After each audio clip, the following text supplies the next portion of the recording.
5 steps for parents. మీరు spoken Kamli and emotionally వెంటనే react కాకండి. ఆమె అరిస్తే మీరు కూడా అరిచేస్తే ఇద్దరు దూరం అవుతారు. ఆమె అరుస్తది ఒక పక్కన, ఆమెకి బ్రెయిన్ షట్ డౌన్ అయిపోయింది.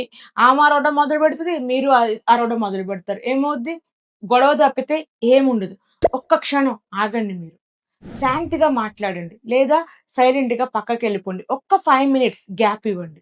ఆమె కోపానికి మీరు ప్రేమతో సమాధానం ఇస్తే అది ఆమెనే కుదిపేస్తదనమాట. అరే! నేనేంటి ఇంత కోపంగా మాట్లాడినా, అమ్మోళ్ళు ఇంత ప్రేమగా మాట్లాడుతున్నారే అని అది ఆమెకి ఆలోచించుకునే విధంగా వస్తుంది.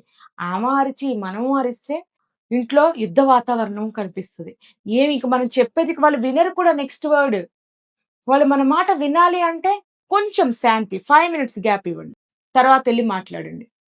అసలు తప్పు పట్టకండి. వినండి. అసలు వాళ్ళేం చెప్తున్నారు? విని అసలు అర్థం చేసుకోవడానికి ట్రై చేయండి. వాళ్ళు చెప్పి చెప్పక ముందే అది గాదులే, ఇది గాదులే అని మనకున్న అనుభవంతో మనం కొట్టి పడేస్తూ ఉంటాం. ఏమో మా అమ్మాయి ఏమన్నా తప్పు చేయబోతుందేమో, మా అమ్మాయికేమన్నా ఆపదొస్తదేమో, మా అమ్మాయి ఇది కరెక్ట్‌గా చేయదేమో అని మన భయం. మనం ప్రొటెక్ట్ చేసుకోవడానికి ట్రై జేస్తూ ఉంటామనమాట.